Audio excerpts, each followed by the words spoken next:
الحمد لله نحمده ونستعينه ونؤمن به ونتوكل عليه ونعوذ بالله من شرور انفسنا ومن سيئات اعمالنا من يهده الله فلا مضل له ومن يضلل فلا هادي له اشهد ان لا اله الا الله وحده لا شريك له واشهد ان محمدا عبده ورسوله ارسله بالهدى ودين الحق ليظهره على الدين كله ولو كره المشركون اللهم صل على محمد وعلى ال محمد كما صليت على ابراهيم وعلى ال ابراهيم اللهم بارك على محمد وعلى ال محمد كما باركت على ابراهيم وعلى ال ابراهيم انك حميد مجيد اما بعد فان خير الكلام كلام الله فان خير الهدي هدي محمد صلى الله عليه وسلم وشر الامور محدثاتها وكل محدثه بدعه وكل بدعه ضلاله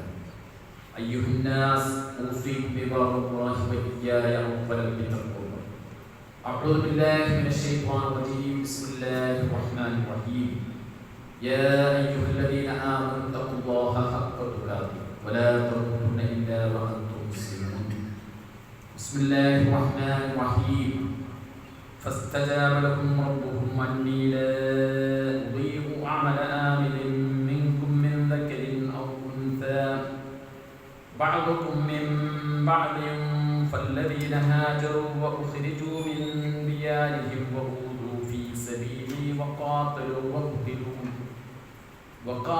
وقتلوا لأكفرن عنهم سيئاتهم ولأدخلنهم جنات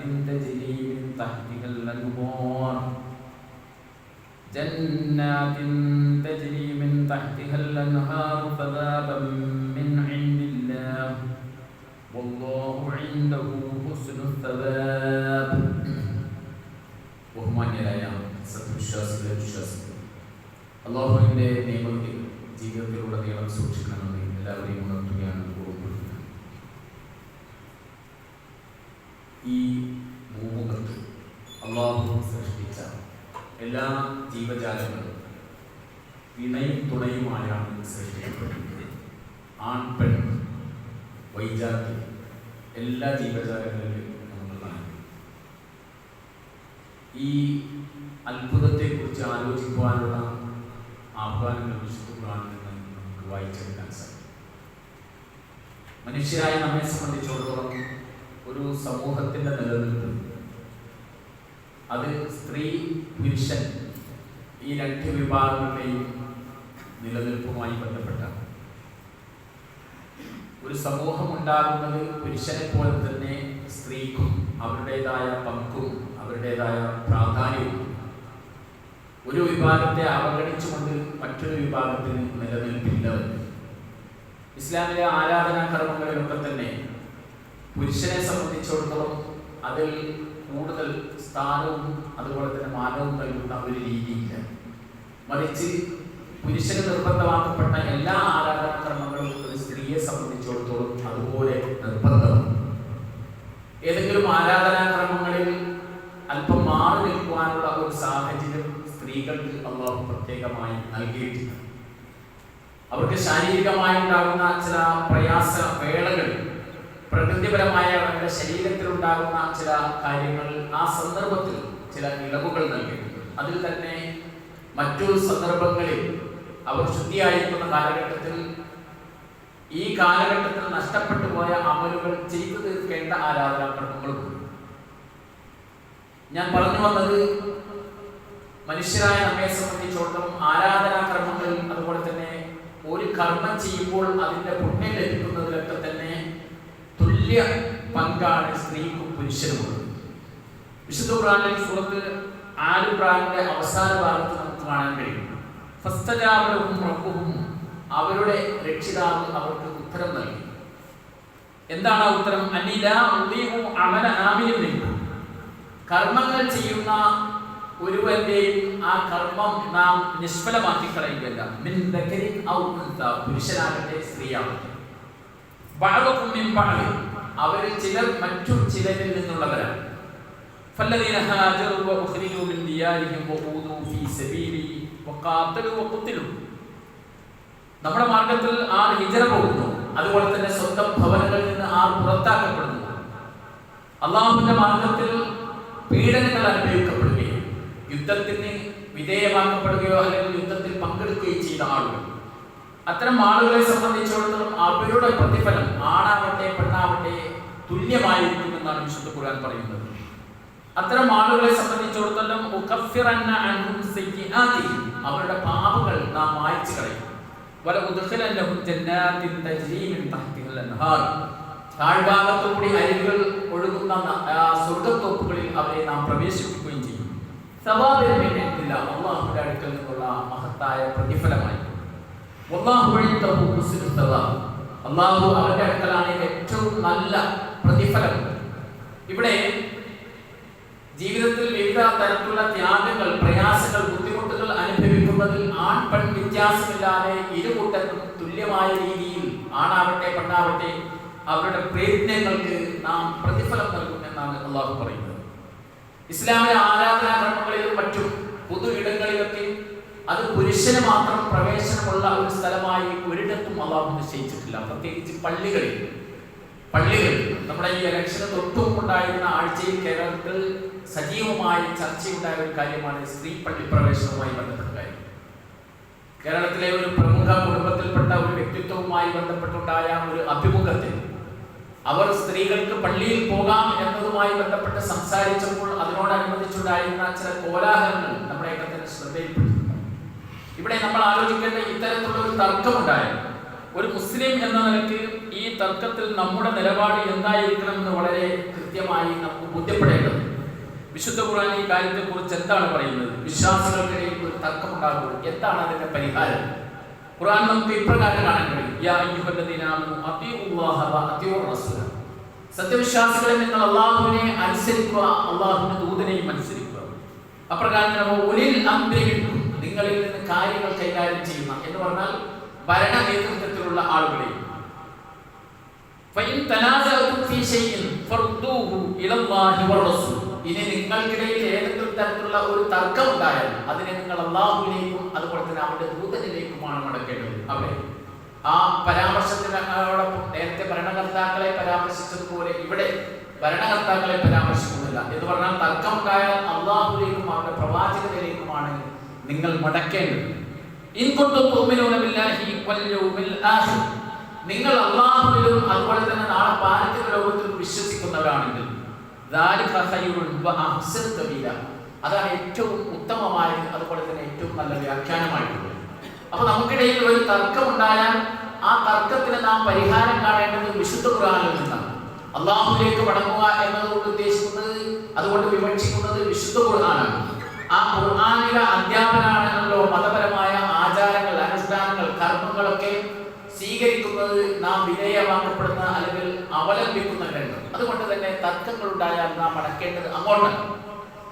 അവിടെ നമുക്ക് വ്യക്തമാകുന്നില്ല എങ്കിൽ മഹാനായ പ്രവാചകൻ സല്ലല്ലാഹു അലൈഹി വസല്ലമയുടെ ജീവിതത്തിൽ എന്ത് മാതൃകയാണ് ഈ വിഷയത്തിലുള്ളത് എന്ന പരിശോധനയാണ് നമുക്കിടയിൽ ഉണ്ടാകേണ്ടത്.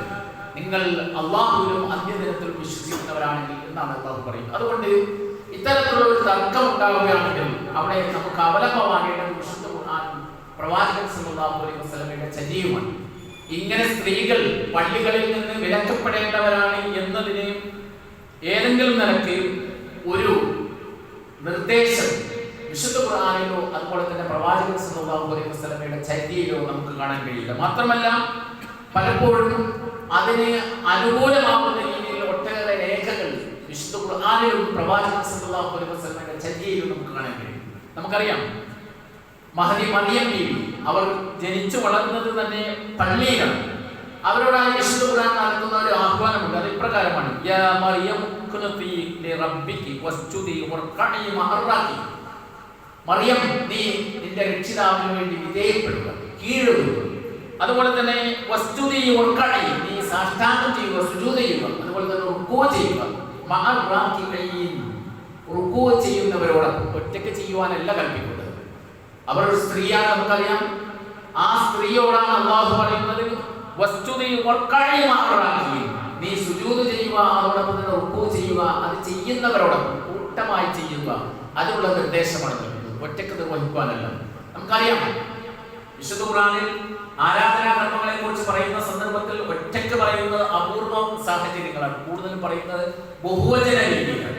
ഇവിടെ ഒരു സ്ത്രീയോട് അഭിസംബോധന ചെയ്യുന്ന അതിന്റെ വ്യാകരണ നിയമങ്ങൾ മറ്റൊക്കെ പരിശോധിക്കുന്ന സന്ദർഭത്തിൽ വളരെ കൃത്യമായി ഒരു സ്ത്രീയോടുള്ള അഭിസംബോധനയായി തന്നെ നമുക്കിത് മനസ്സിലാക്കാൻ കഴിയും. കൂട്ടമായി നിർവഹിക്കുവാനാണ് പറയുന്നത്. പള്ളിയിൽ ജനിച്ചു വളർന്ന അവിടെ വെച്ച് ആരാധനാ കർമ്മങ്ങൾ നിർവഹിക്കുന്ന ഒരു മഹൽ വ്യക്തിത്വത്തോട് ഇത് പറയുമ്പോൾ നാം മനസ്സിലാക്കേണ്ടത് ഒരിക്കലും വിശുദ്ധ ഖുർആൻ അതിനെ വിലക്കുന്നില്ല എന്നാണ്. അവിടെ ആരാധനാ കർമ്മങ്ങൾ നേരത്തെ നാം സൂചിപ്പിച്ചതുപോലെ ഒരു സ്ത്രീക്ക് പ്രത്യേകമായ തടസ്സങ്ങളില്ല എന്നുള്ളതാണ്. ശാരീരികമായ അവർക്കുണ്ടാകുന്ന ചില പ്രയാസങ്ങളുള്ള ആ നിർദ്ദേശത്തിനപ്പുറം പുരുഷന്മാരോടൊപ്പം സാമൂഹികമായി നിർവഹിക്കുവാനുള്ള ഇത്തരം ആരാധനാ കർമ്മങ്ങൾക്ക് ഏതെങ്കിലും തരത്തിലുള്ള ഒരു ലംഘനം അല്ലെങ്കിൽ അതിൽ നിന്ന് മാറി നിൽക്കുവാനുള്ള ആവശ്യപ്പെട്ടുള്ള ഒരു കാര്യം എവിടെയും നമുക്ക് കാണാൻ കഴിയില്ല. ഇതിനെ വിശദീകരിച്ചുകൊണ്ട് പല മുഫസ്സിറുകൾ പറയുന്നതായി നമുക്ക് കാണാൻ കഴിയും. നീ അവരിൽ ഒരാളാവുക. ആരാധനാ കർമ്മങ്ങൾ കൂട്ടമായി ചെയ്യുന്ന സന്ദർഭത്തിൽ നീ അവരിൽ ഒരാളാവുക. അതുപോലെ തന്നെ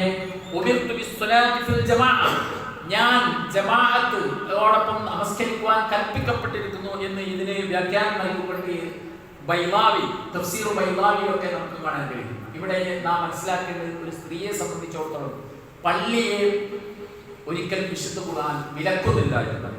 ഇനി നമ്മൾ ആലോചിച്ചപ്പോൾ വിശുദ്ധ ഖുർആനും പോലെ തന്നെ ഹദീസ് ഗ്രന്ഥങ്ങൾ എടുത്ത് പരിശോധിച്ചാൽ എന്താണ് സ്ത്രീയുമായി ബന്ധപ്പെട്ട് പള്ളിയുമായി ബന്ധപ്പെട്ട കാര്യങ്ങളിൽ ഹദീസുകളിൽ കാണാൻ കഴിയുന്നത് എന്ന വിലയിരുത്തലുകൾ നാം നടത്തേണ്ടതുണ്ട്. 100-ലധികം ഹദീസുകൾ ഈ വിഷയത്തിൽ നമുക്ക് കാണാൻ കഴിയും. ഒരു സ്ത്രീയെ ഒരിക്കലും പള്ളിയിൽ നിന്ന് വിലക്കരുത് എന്ന നിർദ്ദേശമാണ്. അതുപോലെ തന്നെ പള്ളിയിൽ എത്തിക്കാതിരിക്കുന്ന പള്ളിയിൽ പോകുന്ന സന്ദർഭത്തിൽ സ്ത്രീകളെ സംബന്ധിച്ചിടത്തോളം ഏത് സെഫിലാണ് അവർ നിൽക്കേണ്ടത്, അവരുടെ ആരാധനാ കർമ്മ രീതികൾ എങ്ങനെയായിരിക്കണം എന്നൊക്കെ വളരെ കൃത്യമായ നിർദ്ദേശങ്ങൾ ഹദീസുകളിൽ നിന്ന് നമുക്ക് വായിച്ചെടുക്കാൻ കഴിയും. ഇബ്നു ഉമർ റളിയല്ലാഹു അൻഹു നിന്ന് ഉദ്ധരിക്കുന്ന ഒരു ഹദീസിൽ നമുക്ക് കാണാൻ കഴിയും. അൻ ഇബ്നു ഉമർ റളിയല്ലാഹു അൻഹു അനി നബി സല്ലല്ലാഹു അലൈഹി വസല്ലം ഖാല, പ്രവാചകൻ സല്ലല്ലാഹു അലൈഹി വസല്ലം പറഞ്ഞു, ഇദസ്തഅദനകും നിസാഉകും, നിങ്ങളുടെ സ്ത്രീകൾ നിങ്ങളോട് അനുവാദം ചോദിക്കുകയാണെങ്കിൽ ബില്ലൈലി, രാത്രി, ഇലൽ മസ്ജിദി, പള്ളിയിലേക്ക്, ഫഅദനൂ ലഹുന്ന, നിങ്ങൾ അവർക്ക് അനുവാദം നൽകുക. പകൽ സമയത്തല്ല, രാത്രി സമയത്ത് നിങ്ങളുടെ സ്ത്രീകൾ നിങ്ങളോട് പള്ളിയിൽ പോകുവാൻ അനുവാദം നൽകുകയാണെങ്കിൽ നിങ്ങൾ അവർക്ക് അനുവാദം നൽകണമെന്ന നിർദ്ദേശമാണ് ഹദീസിൽ നമുക്ക് കാണാൻ കഴിയുന്നത്. നമ്മൾ ആലോചിച്ചു, നമ്മുടെ ഈ കാലഘട്ടത്തിൽ നമ്മുടെ നാടുകളിൽ പലപ്പോഴും രാത്രി സഞ്ചാരം സ്ത്രീകളെ സംബന്ധിച്ചിടത്തോളം ഭയപ്പെടുത്തുന്ന, ഭീതിപ്പെടുത്തുന്ന കാര്യമാണ്. വിദേശ രാഷ്ട്രങ്ങളൊക്കെ വളർന്ന അല്ലെങ്കിൽ അവിടെ ജീവിച്ച ആളുകളെ സംബന്ധിച്ചിടത്തോളം അവർക്കറിയാം ഏത് രാത്രിയും സ്ത്രീകൾക്ക് പുറത്തുപോയി സുരക്ഷിതമായി തിരിച്ചു വരാനുള്ള സാഹചര്യങ്ങൾ അവിടെയുണ്ട്. അതുകൊണ്ട് തന്നെ ഒരു സ്ത്രീ രാത്രി കാലത്താണെങ്കിൽ പോലും പള്ളിയിലേക്ക് പോകാൻ അനുവാദം ചോദിച്ചാൽ നിങ്ങൾ അനുവാദം നൽകണം എന്നുള്ളത് ഇമാം ബുഖാരി ഉദ്ധരിക്കുന്ന ഹദീസിൽ നമുക്ക് വായിച്ചെടുക്കുവാൻ സാധിക്കും. അതുപോലെ മറ്റു ഒരുപാട് ഹദീസുകൾ ഇതുമായി ബന്ധപ്പെട്ട് നമുക്ക് കാണാൻ കഴിയും. നമുക്ക് പ്രവാചകൻ സല്ലല്ലാഹു അലൈഹി വസല്ലമ മറ്റൊരിക്കൽ അവിടെ പറഞ്ഞു, ലാ തംനഉ നിസാഅകും അൽ മസാജിദ ഇദസ്തഅദനകും ഇലൈഹ, നിങ്ങൾ നിങ്ങളുടെ സ്ത്രീകളെ ഒരിക്കലും തടയരുത്. അവർ പള്ളിയിലേക്ക് നിങ്ങളോട് അനുവാദം ചോദിക്കുകയാണെങ്കിൽ അതിലേക്ക് പോകുന്നതിൽ നിങ്ങൾ അവരെ വിലക്കരുത് എന്നാണ് പ്രവാചകൻ സല്ലല്ലാഹു അലൈഹി വസല്ലം പറയുന്നത്. അപ്പോൾ ഒരു സ്ത്രീയെ സംബന്ധിച്ചിടത്തോളം പള്ളിയിൽ പോകുവാനും ആരാധനാ കർമ്മങ്ങൾ നിർവഹിക്കുവാനുള്ള സ്വാതന്ത്ര്യം അവർക്കുണ്ട്. അവർ അങ്ങനെ പോകണമെന്ന് താല്പര്യപ്പെടുകയാണെങ്കിൽ അവരെ പറഞ്ഞേക്കുവാനുള്ള ഉത്തരവാദിത്തമാണ് ഒരു പുരുഷനുള്ളത്. അവരെ തടഞ്ഞു വെക്കാൻ, പോകാൻ പാടില്ല എന്ന നിർദ്ദേശം നൽകുവാൻ ഈ ഒരിക്കലും ഹദീസിൽ നമുക്ക് കാണാൻ കഴിയുന്നില്ല. നേരെ മറിച്ച് അവർക്ക് പോകുവാനുള്ള അനുവാദമാണുള്ളത്. പല സന്ദർഭത്തിലും ഇതുപോലെയുള്ള സംഭവങ്ങൾ നമുക്ക് കാണാൻ കഴിയും. ഇബ്നു ഉമർ റളിയല്ലാഹു അൻഹു അദ്ദേഹത്തിന്റെ മകൻ ബിലാലും തമ്മിലുള്ള ഒരു സംസാരം ഹദീസ് രേഖകൾ നമുക്ക് കാണാൻ കഴിയും. അതിൽ അദ്ദേഹത്തിന്റെ മകൻ അദ്ദേഹത്തിന്റെ ഭാര്യയെ പള്ളിയിലേക്ക് പോകുന്നത് വിലക്കുവാൻ ശ്രമിച്ച സന്ദർഭത്തിൽ പിതാവായ ഇബ്നു ഉമർ റളിയല്ലാഹു അൻഹു പറയുന്നത്, പ്രവാചകൻ സല്ലല്ലാഹു അലൈഹി വസല്ലമ അതിന് അനുവാദം നൽകിയിരിക്കെ എന്തിന് താങ്കൾ അല്ലെങ്കിൽ നീ അതിനെ വിലക്കേർപ്പെടുത്തണമെന്നാണ്. അവിടെ പോകുവാനുള്ള അനുവാദം നൽകുന്നതോടൊപ്പം തന്നെ അങ്ങനെ വിലക്കേർപ്പെടുത്തേണ്ടതില്ല എന്ന് മഹാനായ ഇബ്നു ഉമർ റളിയല്ലാഹു അൻഹു തന്റെ മകനെ ബോധ്യപ്പെടുത്തുകയാണ്. ഇത്തരത്തിലുള്ള ഒരുപാട് സംഭവങ്ങൾ കാണാൻ കഴിയും. പലപ്പോഴും രാത്രി കാലഘട്ടത്തിൽ നമ്മെ സംബന്ധിച്ചിടത്തോളം പകല് പോകുന്നതുമായി ബന്ധപ്പെട്ട ചർച്ചകളാണ് പലപ്പോഴും നടന്നുകൊണ്ടിരിക്കുന്നത്. രാത്രി കാലഘട്ടത്തിൽ പ്രവാചകൻ സല്ലല്ലാഹു അലൈഹി വസല്ലമയുടെ കൂടെ അദ്ദേഹത്തിന്റെ കാലഘട്ടത്തിൽ ജീവിച്ചിരുന്ന സ്വഹാബി വനിതകൾ പ്രവാചകൻ സല്ലല്ലാഹു അലൈഹി വസല്ലമയോടൊപ്പം ജമാഅത്തായി നമസ്കരിച്ച ഒട്ടനവധി ഉദാഹരണങ്ങൾ കാണാൻ കഴിയും. അതുപോലെ തന്നെ പരിശുദ്ധ റമദാനിന്റെ അവസാന 10 രാവുകളിൽ പ്രവാചകൻ സല്ലല്ലാഹു അലൈഹി വസല്ലമയുടെ പത്നിമാരും അതുപോലെ തന്നെ ആ കാലഘട്ടത്തിൽ ജീവിച്ച സഹാബി വനിതകളും പള്ളിയിൽ ഇത്തിക്കാഫ് ചെയ്യുന്ന ചരിത്ര സംഭവങ്ങൾ ഒട്ടേറെ ഹദീസുകളിലൂടെ രേഖപ്പെടുത്തപ്പെട്ടിട്ടുണ്ട്. നബി കരീം സല്ലല്ലാഹു അലൈഹി വസല്ലം നമസ്കാരം നീട്ടിക്കൊണ്ടു പോകുന്ന സന്ദർഭത്തിൽ അവിടെ കുട്ടികളുടെ കരച്ചിൽ ഉണ്ടാകുമ്പോൾ തങ്ങളുടെ ആ കുട്ടികളുടെ മാതാക്കൾക്ക് പ്രയാസം ഉണ്ടാകുമല്ലോ എന്ന് ചിന്തിച്ച് നമസ്കാരം ലഘൂകരിക്കുന്ന സംഭവങ്ങൾ ഹദീസിൽ നമുക്ക് വായിച്ചെടുക്കാൻ സാധിക്കും. ഇതുപോലെയുള്ള ഒട്ടനവധി സംഭവങ്ങൾ നമുക്ക് കാണാൻ കഴിയും. നോക്കൂ, പ്രവാചകൻ സല്ലല്ലാഹു അലൈഹി വസല്ലമ പറയുന്നതായി അനസ് ഇബ്നു മാലിക് റളിയല്ലാഹു അൻഹു പറയുന്നു. അനസ് ഇബ്നു മാലിക് റളിയല്ലാഹു അൻഹു അനി നബി സല്ലല്ലാഹു അലൈഹി വസല്ലം ഖാല, പ്രവാചകൻ സല്ലല്ലാഹു അലൈഹി വസല്ലം പറഞ്ഞു, ഇന്നി ല അദ്ഖുൽ ഫി സ്വലാത്തി ഫഉരീദു ഇത്താലത, ഞാൻ നമസ്കാരത്തിലേക്ക് പ്രവേശിക്കും എന്നിട്ട് ദീർഘമായ നേരം നമസ്കരിക്കുവാൻ ഞാൻ ആഗ്രഹിക്കുന്നു. ഫഅസ്മഉ ബുകാ അസ്സബി, ആ സന്ദർഭത്തിൽ നമസ്കാരത്തിലേക്ക് ജമാഅത്ത് നമസ്കാരത്തിലേക്ക് പ്രവേശിക്കുകയും ദീർഘമായി നമസ്കരിക്കണമെന്ന് ആഗ്രഹിക്കുകയും ചെയ്യുന്ന സന്ദർഭത്തിൽ ഫഅസ്മഉ ബുകാ അസ്സബി, ഒരു കുട്ടിയുടെ കരച്ചിൽ ഞാൻ കേൾക്കും.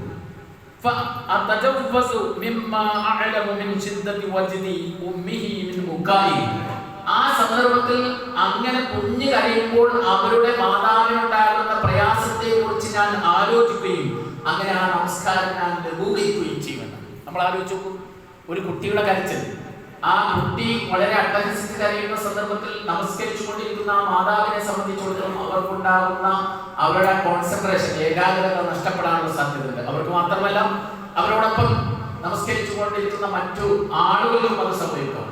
അങ്ങനെ കുഞ്ഞിന്റെ കരച്ചിൽ കേട്ടാൽ അവരുടെ മാതാക്കൾക്ക് ആ കുഞ്ഞിന്റെ മാതാവിനുണ്ടാകുന്ന പ്രയാസത്തെ കുറിച്ച് ആലോചിച്ചുകൊണ്ട് ഞാൻ നമസ്കാരം ലഘൂകരിക്കും എന്ന് നബി കരീം സല്ലല്ലാഹു അലൈഹി വസല്ലം പറയുകയാണ്. ഇതിൽ നിന്നൊക്കെ നാം മനസ്സിലാക്കേണ്ടത്, നമ്മുടെ സഹോദരിമാരെ സംബന്ധിച്ചിടത്തോളം അവരെ പള്ളിയിൽ നിന്ന് വിലക്കേണ്ട ഒരു കാര്യമില്ല. മാത്രമല്ല, ഒരു പൊതു സമൂഹം എന്ന നിലയ്ക്ക് ഒരു പുരുഷനെ സംബന്ധിച്ചിടത്തോളം അയാളുടെ സാന്നിധ്യം പലപ്പോഴും വീടകങ്ങളിൽ ഉണ്ടായിക്കൊള്ളണമെന്നില്ല. ആ യാത്രക്കും മറ്റുമായി അതുപോലെ തന്നെ ജോലി ആവശ്യങ്ങൾക്ക് പുറത്തായിരിക്കും. തന്റെ കുഞ്ഞുങ്ങളോടൊപ്പം മാതാക്കളാണ് കൂടുതൽ സമയം ഇടപഴകുന്നത്. അതുകൊണ്ട് തന്നെ ഒരു സമൂഹത്തിന്റെ, ഒരു നല്ല സമൂഹത്തിന്റെ നിർമ്മാണം എന്ന് പറഞ്ഞാൽ ആ മാതാക്കളുടെ കരങ്ങളിലൂടെയാണ്. ഇസ്ലാമികമായ അധ്യാപനങ്ങൾ നമ്മളൊക്കെ പഠിക്കുന്നത് ചെറുപ്പകാലഘട്ടത്തിൽ മദ്രസയിൽ നിന്ന് ലഭിക്കുന്ന അറിവിലൂടെയാണ്. നമ്മുടെ ഈ കാലഘട്ടത്തിൽ പലപ്പോഴും മദ്രസയിൽ പോകുന്ന കുഞ്ഞുങ്ങളുടെ എണ്ണം കുറഞ്ഞു വരികയാണ്. സ്കൂളുകളനുബന്ധിച്ചുള്ള മത പഠന പീരീഡുകൾ അവിടെയുണ്ട്, അത് വളരെ കുറഞ്ഞ സമയം മാത്രമാണ്. അതുകൊണ്ട് തന്നെ നമ്മുടെ കുഞ്ഞുങ്ങൾക്കും അതുപോലെ തന്നെ മുതിർന്നവർക്കും മതപരമായ കാര്യങ്ങൾ അറിയാനുള്ള സാധ്യതകളും അവസരങ്ങൾ വളരെ കുറവാണ്. എന്നാൽ സ്ത്രീകളെ സംബന്ധിച്ചിടത്തോളം പള്ളികളിൽ വരാൻ സാഹചര്യവും സന്ദർഭവും ഉണ്ടാകുമ്പോൾ തീർച്ചയായും അവർക്ക് മതപരമായ കാര്യങ്ങൾ അറിയുവാനുള്ള അവസരമാണ് അതിലൂടെ ലഭിക്കുന്നത്. എന്തിനാണ് നാം അത് വിലക്കുന്നത് എന്ന് നാം ആലോചിക്കേണ്ടത്. ഇനി നോക്കൂ, ഇങ്ങനെ പ്രവാചകൻ സല്ലല്ലാഹു അലൈഹി വസല്ലം അദ്ദേഹത്തിന്റെ നമസ്കാരത്തെ കുറിച്ച് പറഞ്ഞ ഇതേ രീതിയിൽ തന്നെ നമുക്ക് കാണാൻ കഴിയും. പ്രവാചകൻ സല്ലല്ലാഹു അലൈഹി വസല്ലമയുടെ കാലഘട്ടത്തിൽ അവിടുത്തെ ചില സഹാബി വനിതകൾ ഏത് രീതിയിലായിരുന്നു പള്ളിയുമായി ബന്ധപ്പെട്ടിരുന്നത് എന്ന് സൂചിപ്പിക്കുന്ന മറ്റു ഹദീസുകൾ. ഉമ്മു സലമ റളിയല്ലാഹു അൻഹയിൽ നിന്ന് ഉദ്ധരിക്കുന്ന ഹദീസ്, അന്ന നബി സല്ലല്ലാഹു അലൈഹി വസല്ലം, പ്രവാചകൻ സല്ലല്ലാഹു അലൈഹി വസല്ലം ഇദാ സല്ലമ യംകുതു ഫീ മകാനിഹി യസീറൻ, അദ്ദേഹം നമസ്കരിച്ചതിന് ശേഷം അദ്ദേഹത്തിന്റെ ആ നമസ്കാര സ്ഥലത്ത് തന്നെ കുറച്ചു നേരം വിശ്രമിക്കും, കുറച്ചു നേരം അധികം ഇരിക്കും. കാല ഇബ്നു ശിഹാബ് ഫനുറ വല്ലാഹു അഅലം, എന്തിനാണ് അത് എന്നതിനെ കുറിച്ച് ഒരു ചില സംശയങ്ങൾ സഹാബികൾക്കുണ്ടായിരുന്നു. ആ സന്ദർഭത്തിൽ പ്രവാചകൻ പറയുന്നു, സ്ത്രീകൾ, പള്ളിയിലുണ്ടായിരുന്ന സ്ത്രീകൾ അവർ പിരിഞ്ഞു പോകുവാൻ എടുക്കേണ്ട സമയത്തെ കുറിച്ച്, അവർ പിരിഞ്ഞു പോകുവാൻ വേണ്ടിയാണ് പ്രവാചകൻ സല്ലല്ലാഹു അലൈഹി വസല്ലം അവിടെ സമയം ചെലവഴിച്ചിരുന്നത്. അൻ ഉമ്മു സലമ സൗജു നബി സല്ലല്ലാഹു അലൈഹി വസല്ലം വകാനത് മിൻ സവാഹിബതിഹാ ഖാലത്, ഇങ്ങനെ പള്ളിയിൽ വരാറുണ്ടായിരുന്ന ഒരു വനിതയാണ് ഉമ്മു സലമ റളിയല്ലാഹു അൻഹ.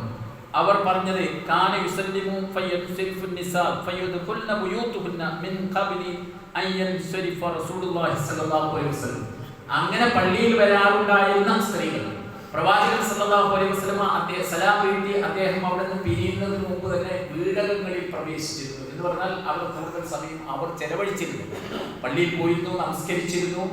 അവർ പുരുഷന്മാർ പള്ളിയിൽ നിന്ന് മടങ്ങുന്നതിന് മുമ്പ് തന്നെ മടങ്ങിയിരുന്നു എന്നൊക്കെ ഇതിൽ നിന്ന് നമുക്ക് ബോധ്യപ്പെടുന്നതാണ്. ഇതുപോലെ തന്നെ മറ്റു ചില സംഭവങ്ങൾ നമുക്ക് കാണാൻ കഴിയും. സുബഹി നമസ്കാരം, ഇശാ നമസ്കാരം, രാത്രിയാണല്ലോ ആ നമസ്കാരങ്ങൾ. ഈ നമസ്കാരങ്ങൾക്ക് വരെ സ്വഹാബി വനിതകൾ പങ്കെടുത്തിരുന്നു എന്നാണ് ആയിഷ റളിയല്ലാഹു അൻഹ ധരിക്കുന്ന ഒരു ഹദീസ്. അവർ പറഞ്ഞു, പ്രവാചകൻ സല്ലല്ലാഹു അലൈഹി വസല്ലമയോടൊപ്പം ആ കാലഘട്ടത്തിലുണ്ടായിരുന്ന വിശ്വാസികളായ വനിതകൾ പ്രവാചകനോടൊപ്പം നമസ്കരിക്കാറുണ്ടായിരുന്നു. നമസ്കാരത്തിന് അവർ സന്നിഹിതരായിരുന്നു. ഏതുവരെ? ഫജ്ർ നമസ്കാരം, സുബഹി നമസ്കാരം. അവരുടെ വസ്ത്രങ്ങൾ, ശിരോവസ്ത്രങ്ങൾ താഴ്ഭാഗത്തേക്ക് ഇട്ടുകൊണ്ട് പിന്നീട് അവർ അവരുടെ വീടകങ്ങളിലേക്ക് തിരിച്ചു പോയിരുന്നു. നമസ്കാരം തീർന്നതിന് ശേഷം ഇരുട്ട് മൂലം അവരെ ആരും തന്നെ തിരിച്ചറിഞ്ഞിട്ടുണ്ട്. നമ്മൾ ആലോചിച്ചു, പകലല്ല, രാത്രി കാലഘട്ടത്തിൽ ആരാണ് ഈ പോകുന്നത്, ഏത് സ്ത്രീയാണ് എന്ന് തിരിച്ചറിയാൻ പറ്റാത്തത്ര ഇരുട്ടുണ്ടായിരുന്ന സന്ദർഭത്തിൽ സുബഹി നമസ്കാരത്തിലും ഇശാ നമസ്കാരത്തിലും സ്ത്രീകൾ ജമാഅത്തിൽ പ്രവാചകൻ സല്ലല്ലാഹു അലൈഹി വസല്ലമയോടൊപ്പം പങ്കെടുത്തിരുന്നു എന്ന് പറയുന്നത് പ്രവാചകൻ സല്ലല്ലാഹു അലൈഹി വസല്ലമയുടെ പ്രിയ പത്നി ആയിഷ റളിയല്ലാഹു അൻഹയായിരുന്നു. അപ്പോൾ ആ കാലഘട്ടത്തിൽ അങ്ങനെ സ്ത്രീകൾ പങ്കെടുക്കുന്നു എന്ന് വളരെ കൃത്യമായ തെളിവുകളാണ് ഇതൊക്കെ തന്നെ നമുക്ക് കാണിക്കുന്നത്. ഇങ്ങനെയൊക്കെയാണെങ്കിലും നമ്മുടെ പുരോഹിതന്മാർ പലപ്പോഴും സ്ത്രീകൾ അങ്ങനെ പള്ളിയിൽ പോകുന്നത് ഇസ്ലാം വിലക്കിയിട്ടുണ്ട് എന്ന് പറയാറുണ്ട്. പ്രത്യേകിച്ച് ചില പ്രത്യേക ആയത്തുകൾ, വിശുദ്ധ ഖുർആനിലെ ആയത്തുകൾ അറിഞ്ഞതിന് ശേഷം അവരെ അങ്ങനെ നിരോധിച്ചിട്ടുണ്ട് എന്ന് പറയാറുണ്ട്. അത്തരത്തിലുള്ള സംഭവങ്ങൾ യഥാർത്ഥത്തിൽ യാഥാർത്ഥ്യത്തിന് നിരക്കാത്തതാണ് എന്ന് നാം മനസ്സിലാക്കേണ്ടത്. എന്ന് പറഞ്ഞാൽ പലപ്പോഴും ഹിജാബിന്റെ ആയത്ത് എന്നാണ് ഇത് പറയാറുണ്ട്. ഹിജാബിന്റെ ആയത്ത് എന്ന് പറഞ്ഞാൽ മുസ്ലിം സമുദായത്തിലെ ഭൂരിപക്ഷം ആളുകൾ ധരിച്ചിരിക്കുന്നത് സ്ത്രീകൾ പുറത്തിറങ്ങാൻ പറ്റാതെ അവർ വീടകങ്ങളിൽ മാത്രം കഴിയേണ്ടവരാണ് എന്ന് പറഞ്ഞ ആയത്താണ് എന്ന്. ആ ആയത്തിൽ വളരെ കൃത്യമായി പറയുന്നത് സ്ത്രീകൾക്ക് ഏറ്റവും ഉത്തമം അവരുടെ ഭവനം തന്നെയാണ്. ജാഹിലിയ കാലഘട്ടത്തിലെ സ്ത്രീകൾ അവർ ഏത് നിലക്കാണ് പുറത്തിറങ്ങിയത് ആ നിലക്ക് നിങ്ങൾ പുറത്തിറങ്ങരുത് എന്ന നിർദ്ദേശമാണുള്ളത്. ജാഹിലിയ കാലഘട്ടത്തെ സംബന്ധിച്ചിടത്തോളം സാംസ്കാരികമായി അധപ്പതിച്ച വേഷവിധാനങ്ങളിൽ മറ്റും ഇസ്ലാമികമായ മര്യാദകളില്ലാതെ പുറത്തിറങ്ങിയിരുന്ന സമീപനം, ആ സമീപനത്തോടുകൂടി നിങ്ങൾ ഒരിക്കലും പുറത്തിറങ്ങരുത് എന്നാണ് അവിടെ വിശുദ്ധ ഖുർആൻ നിർദ്ദേശിക്കുന്നത്. അതല്ലാതെ സ്ത്രീകൾ ഒരിക്കലും പുറത്തേക്ക് പോകാൻ പാടില്ല, അവരുടെ ആവശ്യങ്ങൾക്ക് വേണ്ടി പുറത്തിറങ്ങരുത് എന്ന നിർദ്ദേശമല്ല. അവരുടെ ജോലി ആവശ്യമാകട്ടെ അല്ലെങ്കിൽ മറ്റു നല്ല ലക്ഷ്യങ്ങളോടുകൂടി അവർ പുറത്തേക്ക് ഇറങ്ങുന്നതിന് ഇസ്ലാം ഒരിക്കലും വിലക്കുന്നില്ല. എന്നാൽ ജാഹിലിയ കാലഘട്ടത്തിൽ ഉണ്ടായിരുന്നത് പോലെ ആ ഇസ്ലാമിന് നിരക്കാത്ത രീതിയിലുള്ള വേഷവിധാനങ്ങളും സംസ്കാരങ്ങളുമായി അവർ പുറത്തിറങ്ങുന്നതിന് ഇസ്ലാം വിലക്കുന്നു. ഈ പറയുന്ന ആയത്ത്, ഹിജാബിന്റെ ആയത്ത് ഇറങ്ങിയതിനു ശേഷമാണ് പ്രവാചകൻ സല്ലല്ലാഹു അലൈഹി വസല്ലം മരണത്തിന് ശേഷം പോലും സ്വഹാബി വനിതകൾ പള്ളികളിൽ പോയതിന് ചരിത്ര സംഭവങ്ങൾ നമുക്ക് കാണാൻ കഴിയും. നമുക്ക് കേട്ട പല സന്ദർഭങ്ങളിലായി നാം ശ്രദ്ധിച്ച ഒരു കാര്യമാണ്. മഹാനായ ഉമർ ഇബ്നു ഖത്താബ് റളിയല്ലാഹു അൻഹു ഇങ്ങനെ ഖുതുബ നടത്തിക്കൊണ്ടിരിക്കുന്ന സമയത്ത് അദ്ദേഹത്തിന്റെ ഭരണാധികാരി ഒരിക്കൽ മഹർ ഇത്രയും അധികം നമ്മുടെ ഈ കാലഘട്ടത്തിലുള്ള സ്ത്രീധന സമ്പ്രദായം പോലെ ആ കാലഘട്ടത്തിൽ അവിടുത്തെ സ്ത്രീകൾ മഹർ ആവശ്യപ്പെട്ടു, വലിയ തുകകൾ ആവശ്യപ്പെടുന്നതാണ്. ചിലപ്പോൾ പുരുഷന്മാർക്ക് അത്ര വലിയ വിഹിതം നൽകി നിക്കാഹ് നടത്തുവാൻ, വിവാഹം നടത്തുവാൻ സാധ്യമല്ലാത്ത സന്ദർഭത്തിൽ അത് ലഘൂകരിക്കുവാൻ അദ്ദേഹം ഉദ്ദേശിച്ചു. അങ്ങനെ മെമ്പറിൽ നിന്ന് പ്രഖ്യാപിച്ചു സ്ത്രീകൾ മഹർ കുറച്ച് ചോദിക്കണം. അവിടെ ഉണ്ടായിരുന്ന ഒരു സഹോദരിയാണ് എഴുന്നേറ്റ് ചോദിക്കുന്നത്, വിശുദ്ധ ഖുർആൻ അതിന് ഒരു നിശ്ചിത പരിധി നിശ്ചയിക്കാത്തത് താങ്കൾക്ക് അങ്ങനെയാണ്, അങ്ങനെ പരിധി നിശ്ചയിക്കുവാൻ അധികാരം ആര് തന്നു എന്ന രീതിയിൽ സദസ്സിലുണ്ടായിരുന്ന ഒരു സഹോദരി എഴുന്നേറ്റ് ചോദിച്ചു. മഹാനായ ഉമർ ഇബ്നു ഖത്താബ് റളിയല്ലാഹു അൻഹു ഭരണം ഏറ്റെടുക്കുന്നതും മറ്റുമൊക്കെ ഹിജാബിന്റെ ആയത്തിന് ശേഷമാണ് എന്നതിൽ നമുക്ക് തർക്കമില്ലല്ലോ. നമ്മൾ ആലോചിച്ചു, മഹാനായ ഉമർ ഇബ്നു ഖത്താബ് റളിയല്ലാഹു അൻഹു മരണപ്പെടുന്നത് നമസ്കരിച്ചു കൊണ്ടിരിക്കുന്ന സന്ദർഭത്തിലാണ്. അബൂ ലുഅ്ലുഅ എന്ന് പറയുന്ന ഒരു ജൂതനെ കുത്തിവെച്ചുകൊണ്ടാണ് അദ്ദേഹം സുബഹി നമസ്കാരത്തിന് നേതൃത്വം നൽകുന്ന സന്ദർഭത്തിലാണ് അങ്ങനെ മരണപ്പെടുന്നത്. ആ സന്ദർഭത്തിൽ അദ്ദേഹത്തിന്റെ പത്നിയെ അദ്ദേഹത്തെ ശുശ്രൂഷിക്കുവാൻ അവിടെ ഉണ്ടായിരുന്നു. ആ പള്ളിയിൽ വരാതെ അവരവിടെ ആ പള്ളി വിലക്കിയ ഒരു സ്ത്രീയെ സംബന്ധിച്ചിടത്തോളം എങ്ങനെയാണ് അവരുടെ സാന്നിധ്യം അവിടെ ഉണ്ടാകുന്നത് നാം ആലോചിക്കേണ്ടത്. ഇങ്ങനെയുള്ള ചരിത്ര സംഭവങ്ങൾ പരിശോധിച്ചാലും മറ്റൊക്കെ സ്ത്രീകളെ സംബന്ധിച്ചിടത്തോളം പള്ളിയിൽ പോകുന്നതിനോ അതോടൊപ്പം തന്നെ സാമൂഹ്യപരമായ നന്മകളിൽ അവർ ഇടപെടുന്നതിന് ഇസ്ലാം ഒരിക്കലും വിലക്ക് കൽപ്പിക്കുന്നില്ല എന്ന് തിരിച്ചറിവ് നമുക്കുണ്ടാവേണ്ടത്. യുദ്ധവേളകളിലൊക്കെ തന്നെ സഹോദരിമാർ യുദ്ധത്തിൽ മറ്റൊക്കെ പങ്കെടുത്തതായി നമുക്ക് കാണാൻ കഴിയും. ഇസ്ലാമിലെ വളരെ പ്രബലമായ യുദ്ധത്തിന് നേതൃത്വം നൽകിയത് വരെ വനിതകളായിരുന്നു എന്ന ചരിത്ര സംഭവങ്ങൾ നാം വായിക്കേണ്ടതുണ്ട്. അതുകൊണ്ട് സഹോദരന്മാരെ, ഇങ്ങനെയുള്ള വിലക്കുകൾ അതിന്റെ യാഥാർത്ഥ്യം എന്താണ് എന്ന് നാം തിരിച്ചറിയേണ്ടത് വിശുദ്ധ ഖുർആനിൽ നിന്നാണ്, അതോടൊപ്പം തന്നെ ഹദീസുകളിൽ നിന്നാണ്. അവിടെ ഒരിക്കലും സ്ത്രീകളെ സംബന്ധിച്ചിടത്തോളം പള്ളിയിൽ നിന്ന് വിലക്കുന്ന ഏർപ്പാടില്ല. മാത്രമല്ല, ലോകത്തെ മുസ്ലിങ്ങൾ ഏറ്റവും പവിത്രമായി കാണുന്ന പള്ളികൾ, ഭവനങ്ങൾ, അത് മസ്ജിദുൽ ഹറാം, മസ്ജിദുൽ നബി, മസ്ജിദുൽ അഖ്സയാണല്ലോ. അവിടെ സ്ത്രീകൾ പോകുന്നു, നമസ്കരിക്കുന്നു, ആരാധനാ കർമ്മങ്ങൾ നിർവഹിക്കുന്നു, ഹജ്ജുമായി ബന്ധപ്പെട്ട തവാഫുകൾ നിർവഹിക്കുന്നു. അതൊക്കെ നമ്മൾ ഇപ്പോഴും കണ്ടുകൊണ്ടിരിക്കുകയാണ്.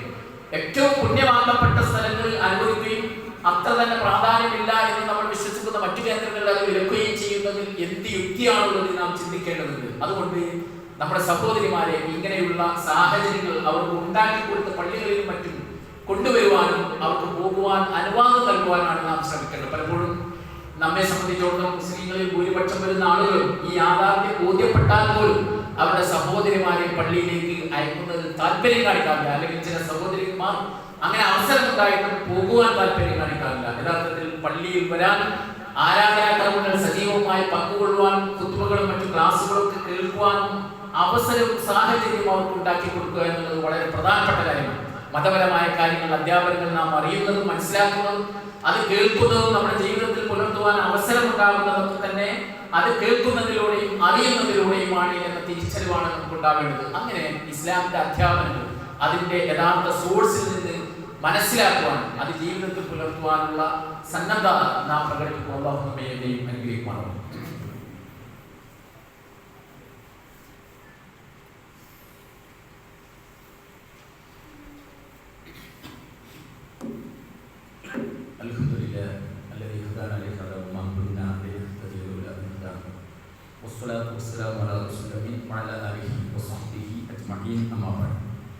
ഒരിക്കൽ കൂടി അല്ലാഹുവിന്റെ നിയമവിധികൾ ജീവിതത്തിൽ സൂക്ഷിക്കണമെന്ന് എല്ലാവരെയും ഓർമ്മിക്കുകയാണ്.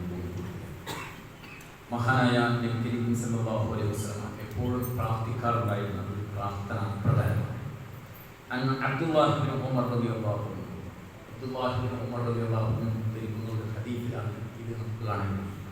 اللهم إني أسألك العفو والعافية في ديني ودنياي وأهلي ومالي. അല്ലാഹുവേ, അല്ലാഹുമ്മ ഇന്നി അസ്അലുക, അല്ലാഹുവേ തീർച്ചയായും ഞാൻ നിന്നോട് ചോദിക്കുന്നു, അൽ അഫ്വ വൽ ആഫിയ, സൗഖ്യവും അതുപോലെ തന്നെ വിട്ടുവീഴ്ചയും, ഫീ ദീനി എൻ്റെ മതത്തിൽ, വ ദുനിയായ എൻ്റെ ഭൗതികമായ കാര്യത്തിൽ, വ അഹ്ലി എൻ്റെ കുടുംബത്തിൻ്റെ കാര്യത്തിൽ, വ മാലി എൻ്റെ സമ്പത്തിൻ്റെ കാര്യത്തിൽ. സൗഖ്യം, സന്തോഷം എന്ന് പറയുമ്പോൾ നമ്മെ സംബന്ധിച്ചിടത്തോളം സമാധാനം, ശാന്തി, സ്വസ്ഥതയാണ്. മനുഷ്യനെ സംബന്ധിച്ചിടത്തോളം അസ്വസ്ഥതയുണ്ടാകുന്ന പല കാര്യങ്ങളും അവരുടെ ജീവിതത്തിൽ ഉണ്ടാവാം. അതിൽ ഏറ്റവും പ്രധാനപ്പെട്ടതാണ് ഭൗതികമായ കാര്യങ്ങൾ. അതുപോലെ തന്നെ ദീൻ, അത് അതിൻ്റെ സുരക്ഷിതത്തോടുകൂടി, അത് എല്ലാ നിലക്കുമുള്ള നിർഭയത്വത്തോടുകൂടി നിർവഹിക്കുവാൻ കഴിയുക എന്നുള്ളത് ഏറ്റവും പ്രധാനപ്പെട്ട കാര്യങ്ങൾ. അതുകൊണ്ട് ദീനിൻ്റെ കാര്യത്തിൽ, അതുപോലെ തന്നെ ഭൗതികമായ കാര്യങ്ങളിൽ, അപ്രകാരം തന്നെ കുടുംബം, ആ കുടുംബമാണ് ഏറ്റവും സമാധാനത്തോടെ, സന്തോഷത്തോടെ, സ്വസ്ഥതയോട് കൂടി കഴിയേണ്ട ഒരു ഇടം. അവിടെ അസ്വസ്ഥത ഉണ്ടാകുകയാണെങ്കിൽ, അല്ലെങ്കിൽ സമാധാനമില്ലായ്മ ഉണ്ടാകുകയാണെങ്കിൽ അത് ഏറ്റവും പ്രയാസകരമാണ്. അപ്രകാരം തന്നെ സമ്പത്ത് നമ്മുടെ നിലനിൽപ്പിന്റെ ഏറ്റവും അടിസ്ഥാന ഘടകമാണ്. ആ സമ്പത്തിന്റെ കുറവ് പലപ്പോഴും ജീവിതത്തിൽ പ്രയാസവും ബുദ്ധിമുട്ടും ഉണ്ടാക്കും എന്ന് നമുക്ക് എല്ലാവർക്കും അറിയാം. അതുകൊണ്ട് ഈ കാര്യങ്ങളൊക്കെ ഉൾപ്പെടുത്തി ഇതിൽ ഏറ്റവും നല്ല സൗഖ്യം ഉണ്ടാകുവാനാണ് പ്രവാചകൻ സല്ലല്ലാഹു അലൈഹി വസല്ലം പ്രാർത്ഥിക്കുന്നത്. ഈ പ്രാർത്ഥന നമ്മൾ പഠിക്കുക, ജീവിതത്തിൽ പുലർത്തുക. ഒരിക്കൽ കൂടി ആ വാക്കുകൾ ഞാൻ ഉദ്ധരിക്കുന്നു. അല്ലാഹുമ്മ ഇന്നി അസ്അലുകൽ അഫ്വ വൽ ആഫിയ ഫീ ദീനി വ ദുനിയായ വ അഹ്ലി വ മാലി. അല്ലാഹുവേ, അഫ്വും ആഫിയ, സൗഖ്യവും അതോടൊപ്പം തന്നെ വിട്ടുവീഴ്ചയും ഞാൻ നിന്നോട് ചോദിക്കുന്നു. ഫീ ദീനി എൻ്റെ മതത്തിൽ, വ ദുനിയായ അതുപോലെ തന്നെ എൻ്റെ ഭൗതിക ജീവിതത്തിൽ, വ അഹ്ലി എൻ്റെ കുടുംബത്തിൽ, വ മാലി എൻ്റെ ധനത്തിൽ.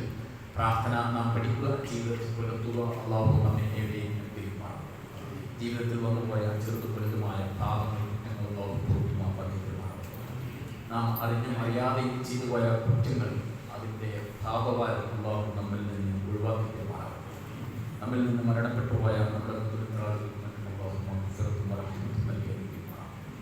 ലോകത്തിൻ്റെ വിവിധ ഭാഗങ്ങളിൽ പ്രയാസങ്ങൾ, ബുദ്ധിമുട്ടുകൾ, കഷ്ടതകൾ അനുഭവിക്കുന്ന ആളുകൾക്ക്, നമ്മുടെ സഹോദരങ്ങൾക്ക് അതിൽ നിന്ന് മോചനം അല്ലാഹു നൽകി.